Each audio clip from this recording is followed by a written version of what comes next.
Hello, I'm Dr. Leanne Raymer, and today, evidently, we're talking about social and motor development. Now, here are the domains, at least 4 in one classification, that we divide up human development into.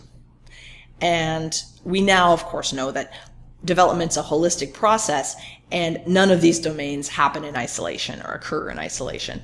And so today we're talking about the social portion, which is part of the affective domain, this classification, and the motor domain, and how these two interact. What does this overlap and interaction look like? So really asking these two questions: how does social behavior affect movement development, and how do movement behaviors impact or affect social development? Now we hear this term socialization. So here's one definition. It's an active process of forming relationships and then learning about the world from those with whom we interact. And I'll say 2 things about this definition. The first is it's a little bit limited. So socialization, yes, a big part of it is social interaction, but we also learn through observation. So we learn about watching other people and looking at their interactions and reflecting on that. So socialization, social interaction is a huge part, but there's more to it. The second is when we use the term relationships. In this definition, we hear the term relationships and we tend to think durable people in our lives, right? So our partner, our family, our friends, things like that. In this definition, relationships is used very broadly. So social interactions with all kinds of people you're in relation with, like your barista, who might just be a temporary or transient interaction. Those still contribute to the process of socialization. When it comes to our durable relationships, though, the influence of other people in our lives helps determine, first, how and when we acquire motor abilities or motor skills, and second, the movement activities we choose to be involved in throughout life. So you might have heard this expression, you are the average of the 5 people you spend the most time with. I think it was said by a motivational speaker at some stage, and it's been debated and debunked. But it's an interesting thought exercise, because there is no question that the people in our lives crucially influence our development, and that includes our motor development. Now, we'll get into which people in our lives have the most influence at different time points in our life, but I'd encourage you to think about how some of the people in your life influence your choices in terms of movement. Do they influence what types of activities you're involved with? How many steps it's normal to take in a day? What the intensity of activity you like to be involved with. Do you like to be in competitive activities? And these are things that are influenced by the people in our lives. Now, there's 2 elements of the social environment that importantly influence motor development. One is a social role, and the other is social norms. So let's talk about a role first.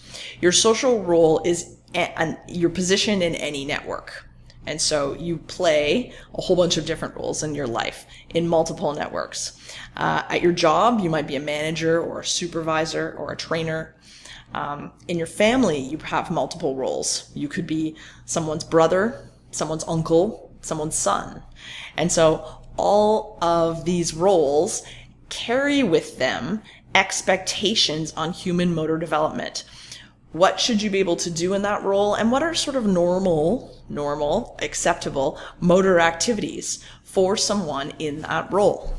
Is it normal for a grandmother to take a kickboxing class? That's sort of an expectation about a role that you could consider. And I would argue, yeah, of course it is. Go grandma. Social norms are sort of a cultural or whatever society's shared stable perception about appropriate behaviors in specific contexts. And the best way I think of right away to illustrate a social norm is what's happened to norms around cigarette smoking in the last 4 or 5 decades.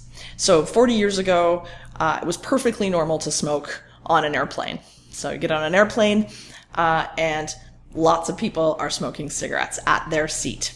throughout the flight. In fact, the non-smoking and smoking section of the airplane was separated by a little curtain.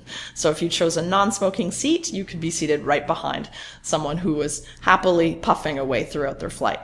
And that seems totally weird now and unthinkable, and that's because social norms around cigarette smoking have changed. Now, when it comes to motor development and physical activity, social norms can facilitate or inhibit the development of movement and participation in activity and sport. And so here's the slightly gross statement. Male adolescents are expected to be physically active and participate in sports. And so that's problematic for multiple reasons, but in part because of the counterpoint. So if you say male adolescents are expected to be physically active and participate in sports, is the counterpoint that female adolescents are not expected to? Certainly in some cultures, that remains true. And it's a factor in one reason that when females hit adolescence, they withdraw from physical activity and sport. So social norms can both facilitate participation and development of movement or inhibit it. Now, a crucial element of the interplay between our social development and our motor development is self-esteem. So self-esteem, we can kind of know what it is, but here are two definitions. The first is how much we believe ourselves to be competent and successful. I like those words. And the second is the value that we place on ourselves. And this word value really hits home when I think about self-esteem. Now, self-esteem is a crucial part of our personal development. It emerges and is modified very early in childhood, and it's learned and can be changed, right? It's not static. And one of the things that really potently influence self-esteem is involvement in physical activity. So there's a huge amount of data now that support that movement and involvement in physical activity improves self-esteem.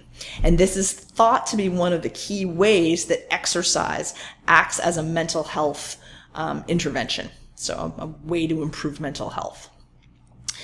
The perception of ourselves, if we are physically competent or not, contributes to the perception of whether we have high or low self-worth. And this has been captured in a model that is the exercise and self-esteem model, just sort of summarizes this. This is an updated version of the model. It was published in 2019.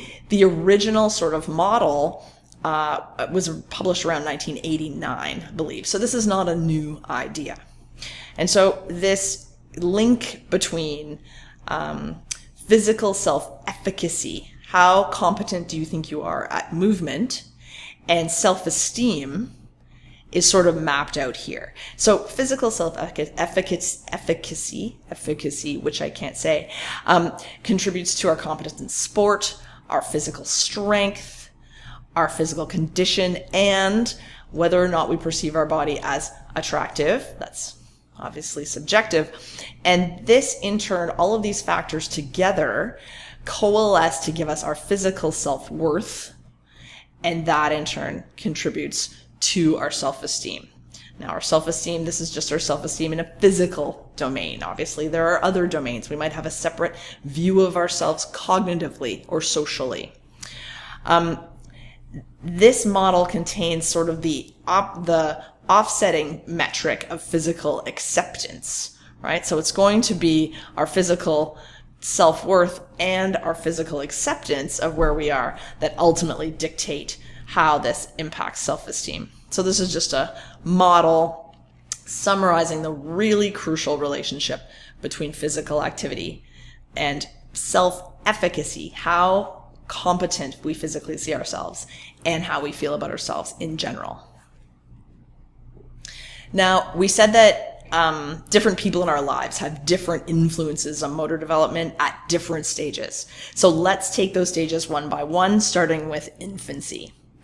In infancy, no surprise, the most important person in our lives is our caregiver, the person who keeps us alive, because humans are born relatively helpless. So it's the interactions with and attachment to our caregivers that is the social influence on motor development in that phase.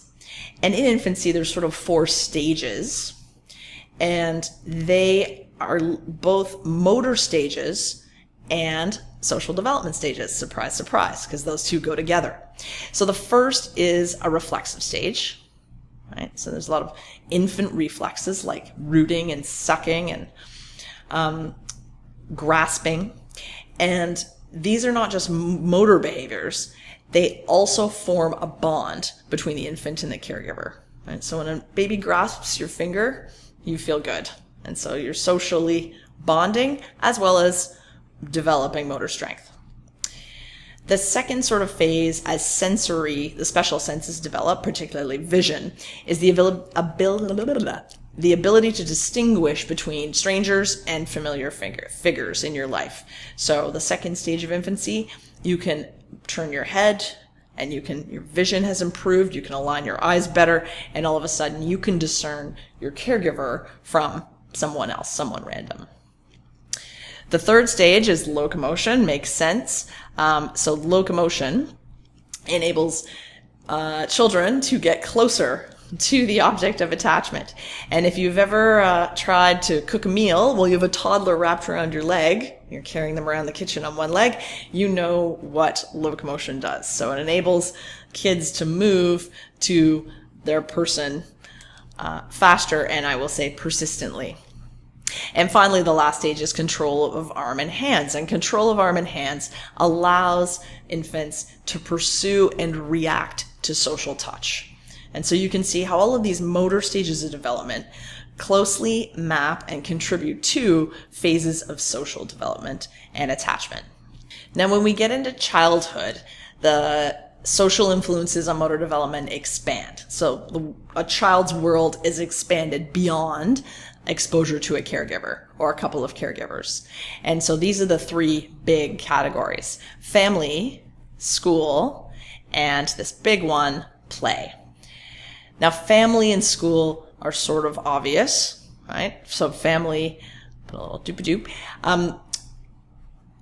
When we're small children, our parents have a huge influence on the type of motor activities we're exposed to and that we practice and develop. And what's really important and interesting are data supporting the fact that it's parents' attitudes about physical activity in general and about what types of activities are appropriate for children of different genders that have huge impacts on motor development. So those are really important considerations. The second is school. So school, kids spend a huge amount of their waking time in school. So the motor opportunities for motor development that they have there, as well as their teachers and their classmates' attitudes about what activities are appropriate for kids in different categories, different gender categories, different race categories, and so on, those have huge influences on motor development. And the third category here is play. So what is play? Well, play is hard to define. In fact, it's spontaneous, self-rewarding, voluntary, and the big characteristic is fun. Play is enjoyable. And play is not limited to children. Adults, people of all ages play. I would argue adults probably don't play enough. But play isn't just about escapism. It's a crucial part of learning society's rules and the skills for functioning in society. It builds relationships and it reduces stress, and it crucially drives development in all domains. So play is a huge developmental driver for all of us at all stages of life. Now, in kids, it's particularly important, and you can see some different kinds of play, right? Kids might play with an object. They can play outdoors or indoors. They can play pretend, right? Pretend this coffee table is a cave and we'll all go into it, and then we're going to hide in our cave, and so on. The development of play proceeds in a sort of an orderly way, from infants who can just sit and manipulate an object to kids who are getting into the age 5 and 6 range. So the first phase of play is solitary. Infants will play by themselves. As kids get a bit older, they will engage in parallel play. So kids who are 2 and 3, you'll see them standing, playing with each other, and they might sort of look over and say, oh, that person's stacking the Lego. Maybe I'll stack some Lego. That looks good. But they don't interact very much. Associative play, a little bit older, they start to interact a little bit. Quite often they interact by sharing toys successfully or unsuccessfully. This is where a lot of fights come in. So associative play, they're aware of each other. They might interact slightly. What they really want to do is borrow each other's toys. So someone else's toy always looks much better than your toy. What they're not doing is working together. There's no shared goal. And that's what the final stage of play, kids who are about 4.5 and 5 and up, start to engage in cooperative play.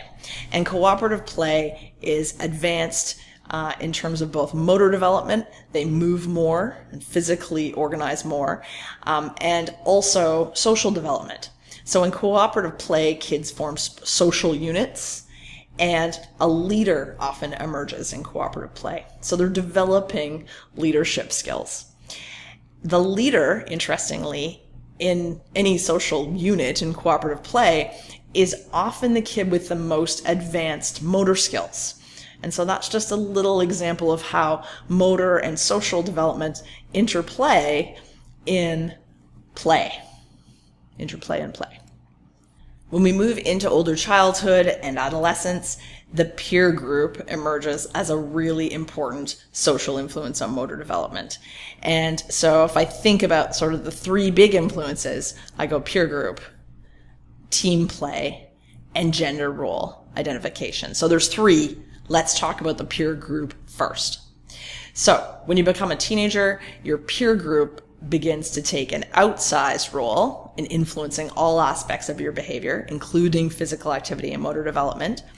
And your family influence starts to diminish. And that's sort of an important hallmark of adolescent development.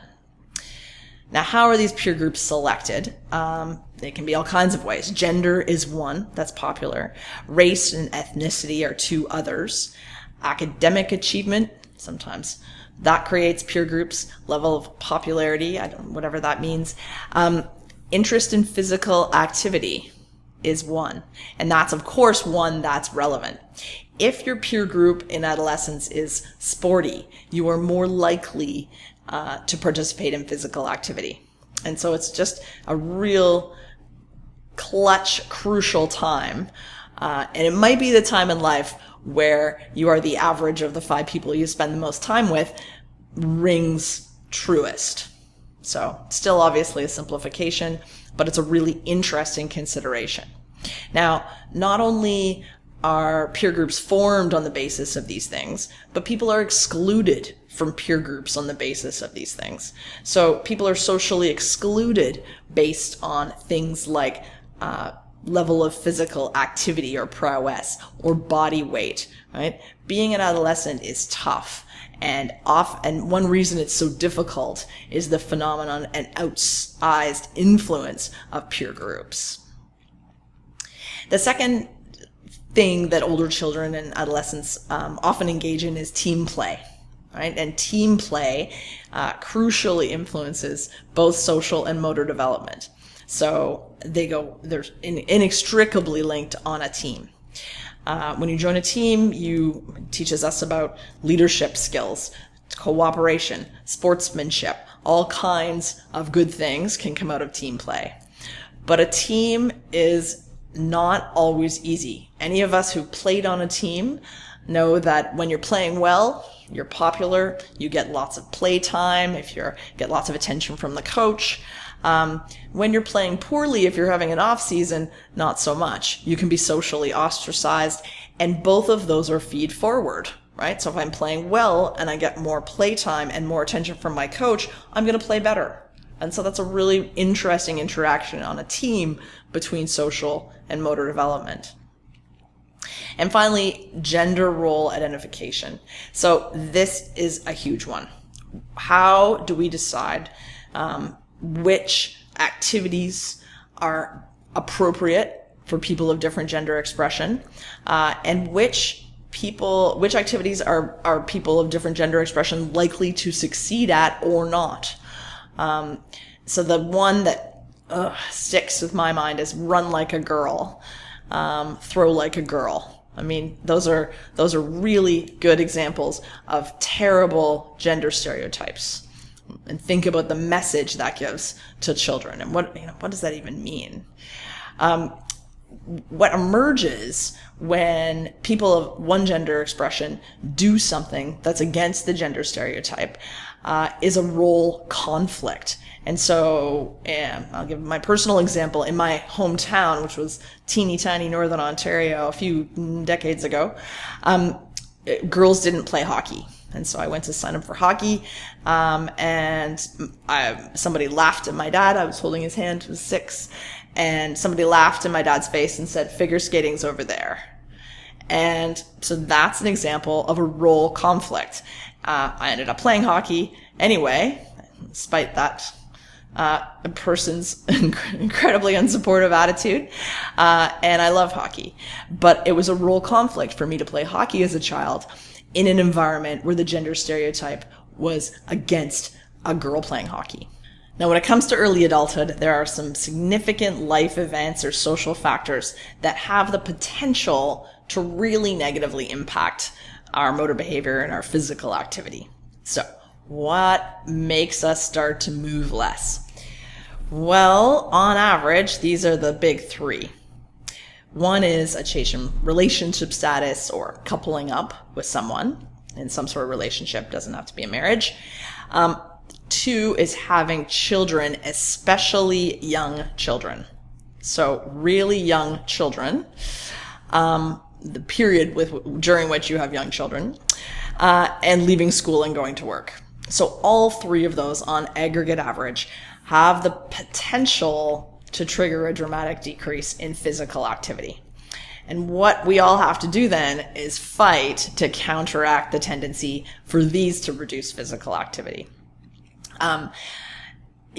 What happens when these 3 things happen is you lose control over your time.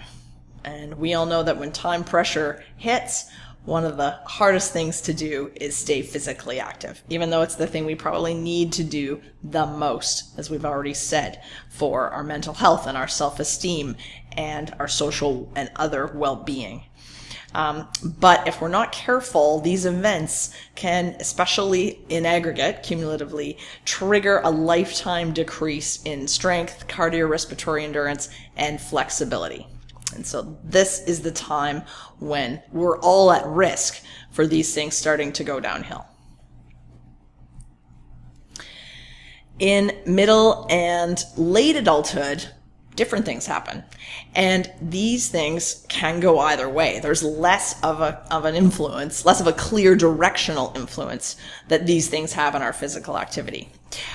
So the 3 things here that are major life events that impact people's physical activity are children leaving home, retirement from work, and death of a partner or a spouse.